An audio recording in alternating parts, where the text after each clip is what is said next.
এটা হচ্ছে media AC. দেখেন মিডিয়া এসি, এটার সমস্যা হলো ই5 আসে। ই5 কেন আসে, কী জন্য, সেটা আপনাদেরকে আমি দেখাবো, বলবো। ই5 হলো আপনার আউটডোরে কম্প্রেসরের দুটো সেন্সর থাকে,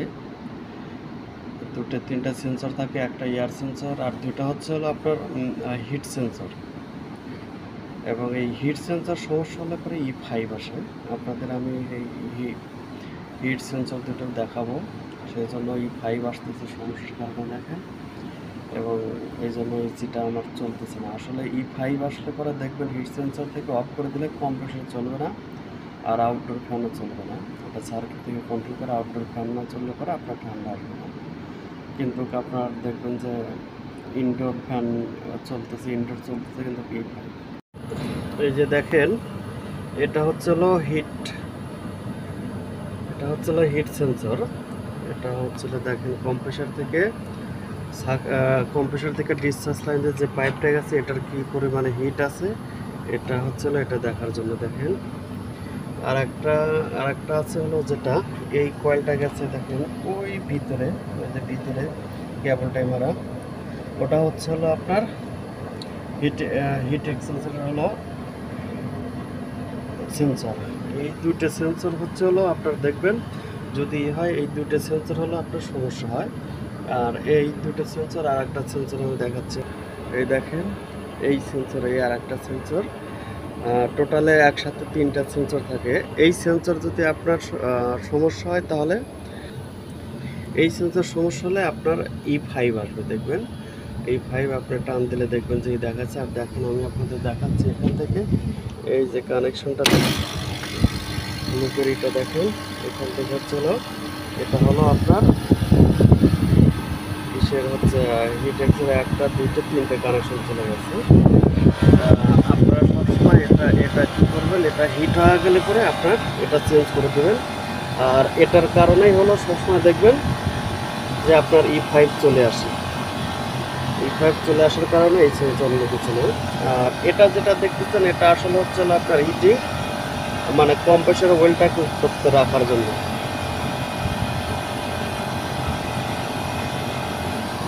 কম্প্রেসর ওয়েলটাকে উত্তপ্ত রাখার জন্য। আর এটা অতিরিক্ত হিট হয়ে গেলে পরে আপনি তখন দেখবেন যে আপনার ই5 সমস্যা দেখাচ্ছে। তো আজকে এই পর্যন্তই। সবাই যদি আসলে আমার চ্যানেলটা ভালো লাগে, অবশ্যই লাইক এবং কমেন্ট করে দেবেন।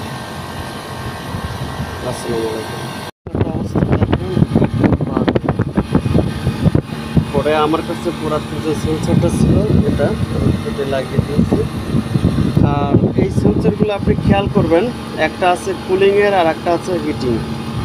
আর এটা হলো হিটিংয়ের, সেজন্য আপনারা আসলে হিটিংয়ে লাগাবেন, কুলিংয়েরটা কুলিং লাগাবেন, সেটা খেয়াল করবেন। দেখেন সেন্সর লাগাইছি, সেন্সরটা চেঞ্জ করার পর এখন দেখেন আমার কম্প্রেসরটা চলতেছে, পাইপ দেখেন হাওয়া দিচ্ছে।